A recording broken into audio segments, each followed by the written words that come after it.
찬송함으로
13절로 15절 말씀을 통해서 우리 성도에게는 자유를 우리가 선물로 주셨습니다.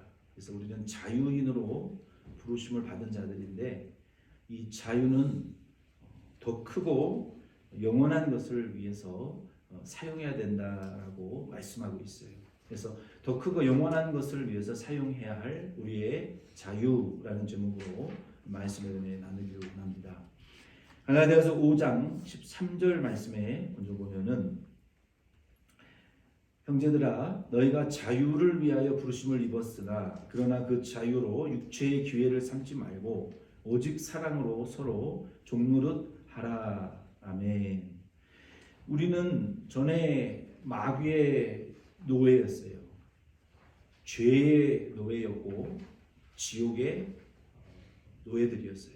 그런데 우리가 예수 그리스도를 믿음으로 죄에서 마귀에서 지옥에서 자유하는 자가 되었습니다. 우리가 이 자유자로 부르심을 받았어요. 여러분 그 사실을 인정하십니까? 우리는 죄로부터 그리고 마귀로부터 영원한 지옥 사망으로부터 우리는 자유를 건져냄을 받았어요. 그래서 이제는 더 이상 우리의 아버지는 누굽니까? 마귀가 아니에요. 하나님이시고 우리는 더 이상 죄의 정죄를 받지 않아요. 우리는 의인되었어요. 예수 안에서. 그리고 우리는 영원한 지옥 죽음에서 우리는 구원받았기 때문에 예수 믿는 자들은 이제 영생을 천국을 기업으로 물려받는 자들이에요. 그래서 우리는 이러한 것들로부터 자유를 받은 자들이에요. 우리는 그래서 이 자유를 위해서 부름받은 자들이다라고 13절에는 말씀하시는 거예요. 우리가 자유를 위해서 부름을 받았다라는 이 진술은 이 진리의 이 선포는 두 가지의 의미를 동시에 갖는 거예요. 한 가지 의미는 우리가 예수의 그 부르심을 받은 자유의 사명의 부름을 받은 성도들이 그 예수님을 따라갈 수 있는 자유가 있어요. 우리에게는. 그러나 다른 편으로 전에 우리의 주인이었던 마귀를 따라서 살 수 있는 자유도 저와 여러분에게 있어요. 선택은 우리의 몫이라는 거예요. 우리가 예수님을 따라가든지 전에 우리의 주인이었던 마귀를 따라서 살든지 그 선택은 저와 여러분의 몫이라는 거예요. 하나님은 강압적으로 하지 않으십니다. 우리가 예수를 따라 사는 사람이 될 수 있고요. 전에 우리의 주인이었던 마귀의 종이 다시 되는 것도 우리의 선택으로 할 수 있어요. 여러분에게 한번 여쭤보겠어요. 여러분들은 어떤 선택을 하시겠어요? 누구를 따라 사시겠어요? 예수님 따라가실래요? 마귀 따라가실래요? 여러분의 몫이에요. 우리가 하나님은 우리에게 이런 자유를 주셨어요. 우리가 예수님을 따라서 자유자로 살 수 있는 자유를 주셨고 전에 우리의 주인이었던 마귀를 따라서 마귀의 종이 될 수 있는 선택도 우리에게 맡기셨다는 거예요. 선택은 저와 여러분의 몫이에요.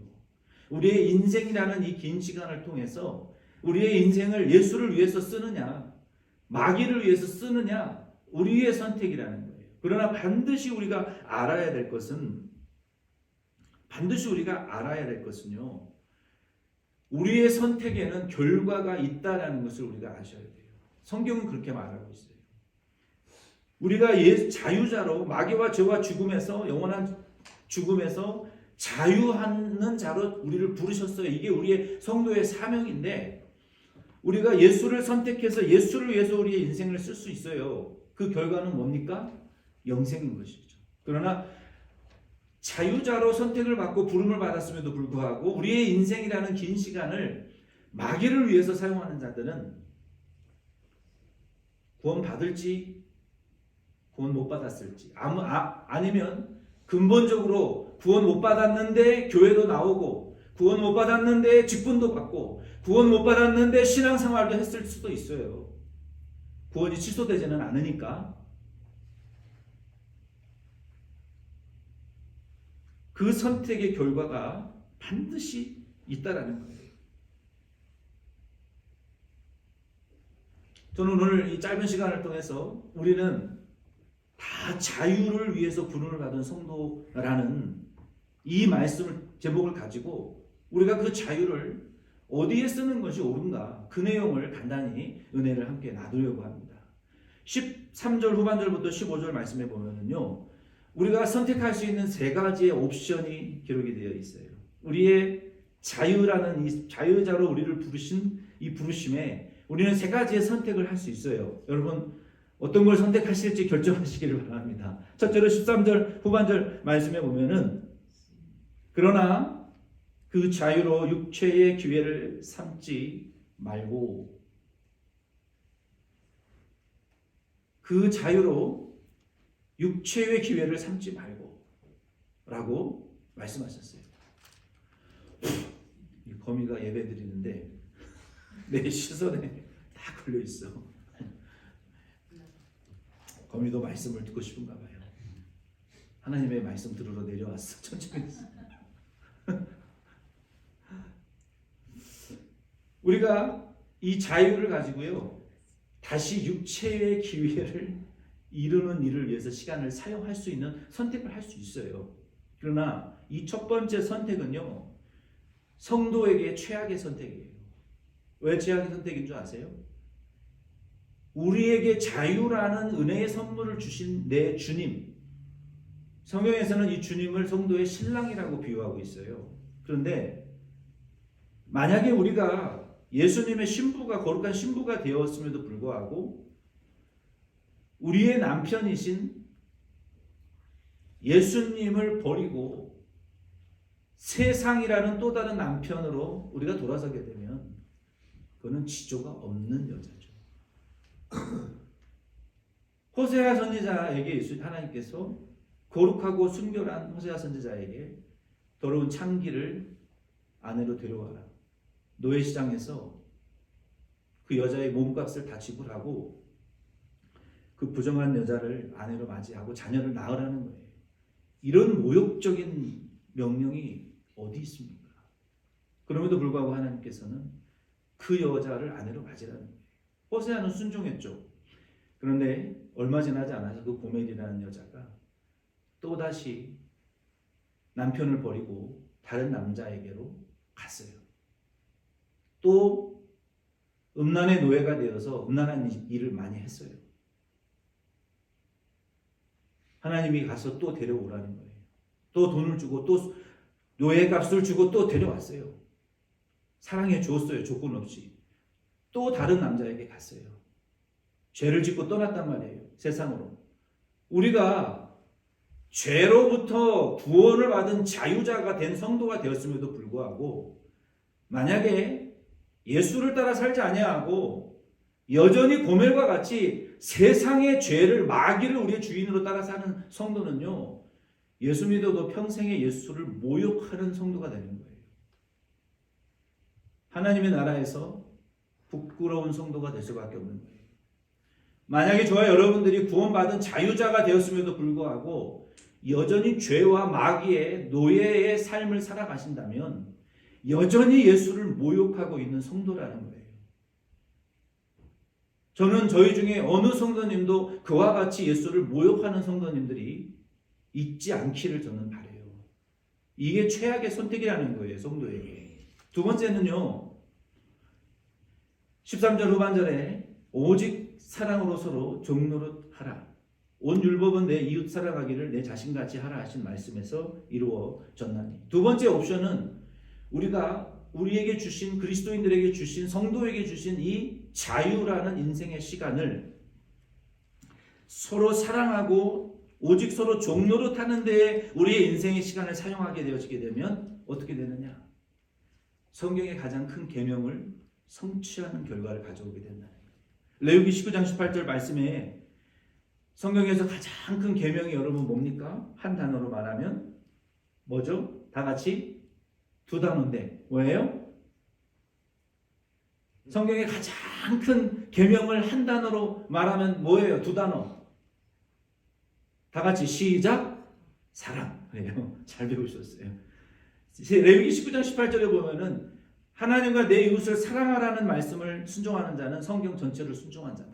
예수님이 그 계명을 인용해서 나도 너희를 사랑해서 십자가에 죽으려고 세상에 왔으니 새 계명을 내가 너희에게 주노니 모세에게 준 계명 그대로 하나님과 이웃을 사랑하라 한 계명을 지키면 모든 성경을 성취하는 자라고 예수님이 가르쳐 주셨잖아요. 그래서 우리가 인생이라는 우리의 시간에 이 자유자로 부름을 받은 자들이 해야 될 일이 무엇이냐면요, 예수의 이름으로 사랑하는 일을 하셔야 되는 거예요. 예수의 이름으로 서로 종노릇하는, 상대방의 그 더러운 발을 씻어주는 일을 하시라는 거예요. 여러분 남편의 발을 씻어준 적 있어요? 여러분 아내의 발을 여러분 씻어주고 마사지 해준 적 있어요? 여러분 부모님의 발을 깨끗이 씻어주고 닦아드린 적 있어요? 여러분 자녀들의 발을 깨끗이 씻어주고, 부모님들은 5만 번 이상 하셨죠. 북한 말로 어머니라는 뜻이 오만이. 부모님들이 자녀들의 기저귀를 5만 번 갈았다 그래서 오만이라는 단어가 나왔다는 거예요. 부모님들은 자녀를 그렇게 무조건적으로 사랑하시죠. 자녀들은 부모님들의 더러운 발을 한 번이라도 씻어 줄인 적 있냔 말이에요. 성도의 더러운 죄를 우리가 발을 씻어주듯이 내가 대신 해산하는 고통을 토해내면서 회개해 본 적 있냐는 거예요. 이게 섬김이죠. 맛있는 거 사주고 친절하게 해주는 게 섬김이 아닙니다. 남편의 죄를 토해내듯이 우리가 더러운 발을 씻듯이 회개해 본 적 있냔 말이에요. 저는 군대 가기 전에 금식하면서 회개할 때 너무 부르짖고 기도를 하다 보니까 이 뱃속에서 주황색 위액이 토해져 나오더라고요. 저는 죽는 줄 알았어요. 그거 하고. 주황색 위액이, 이 파랗고 노란 그 오렌지색 같은 위액이 터져 나오면서 고생을 한 적이 있어요. 우리가 상대방의 죄를 위해서 그렇게 다윗이 침상에 눈물로 배가 침상이 둥둥둥 떠날려 가듯이 울었다는 말은 바로 그런 말이에요. 우리가 섬김이라는 것은 그런 게 섬김이지 맛있는 거 사주고 친절한 게 섬김이 아닙니다. 우리는 우리의 인생이라는 시간을요, 남을 사랑하고 서로 종노릇하는 일을 위해서 사용하게 되면 여러분 어떤 결과가 나온다고요? 성경의 가장 큰 계명을 성취하는 자가 된다는 거예요. 성경의 가장 큰 계명을 성취하면 하나님이 가장 기뻐하고 사랑받는 자가 되는 거예요. 아멘이십니까? 육체를 위해서 죄짓고 예수님 모욕하는 일에 시간을 낭비하지 마시고 그 일을 선택하시기를 저는 간절히 바라요. 세 번째 마지막으로는 15절 말씀에 보면은요, 너희가 서로 물고 먹으면 서로 망한다, 함께 자멸한다는 거예요. 우리의 인생이라는 자유의 시간을 서로 미워하고 정죄하고 원망하고 불평하고 남 탓하고 불평 불만하는데 우리 인생이라는 시간을 사용하지 않으시기를 부탁을 드립니다. 차라리요, 로마서 12장 20절 말씀에 보면은요, 원수 같은 자 죽이고 싶죠. 그 원수가 목마를 때 이기는 방법이 있어요. 그 사람을 죽이면 되는 거 아니냐? 아니요. 성경은, 예수님은요, 원수가 너에게 지독하게 핍박할 때 그 사람이 목마를 때를 기다리라는 거예요. 그 사람도 사람이잖아요. 그때 마실 물을 주라는 거예요. 원수가 나를 죽일 듯이 핍박하고 대적할 때 인내하다가 그 사람이 배고프다 할 때를 기다리라는 거예요. 그래서 밥상을 차려주라는 거예요. 이게 악을 이기는 방법이라는 거예요. 무엇으로? 악으로 악을 이기지 말고 선으로 악을 이겨라. 서로 물고 먹지 말라는 거예요. 싸우지 말라는 거예요. 특별히 교회 안에서 서로 물고 먹지 말라는 거예요. 차라리 내가 손해를 보고 불의를 당하는 것이 낫다. 이게 악한 자를 이기는 방법이라는 거예요. 아멘이십니까? 여러분 주변에 악한 자 있잖아요. 정말 때로는 정말 참을 수 없이 나를 격동시키는 악인들이 있어요. 우리 주변에는, 세상에는. 그렇죠? 그 사람들을 이기고 싶죠? 안 이기고 싶어요? 이기고 싶죠? 죽이고 싶어요? 아, 죽이면 안 돼. 큰일 나. 인생 조진다. 인생 끝나요. 여러분 어떻게 이겨요? 선으로 악을 이기시라고요. 그러면 그 사람의 머리에 숯불이 쌓여 있는 것 같이 돼가지고요, 나한테 함부로 못해요. 나한테 함부로 까불지 못해요. 이기는 방법은 한번 따라합시다. 악으로, 아니, 선으로 악을 이겨라. 아멘. 말씀을 맺겠습니다. 우리는 예수님이 우리에게 자유를 주셨어요. 목사만 자유자로 부른 게 아니에요. 모든 성도는 자유를 위해서 자유를 추구하라고 우리를 죄와 마귀에서 건져내셨는데, 우리가 부정한 고멜과 같이 우리에게 자유의 선물을 주신 우리의 신랑이신 예수님을 모욕하는 선택을 하면 안 돼요. 우리는 우리의 자유로 섬기고 종로로 타는 선택을 여러분 하시기를 예수의 이름으로 부탁드립니다.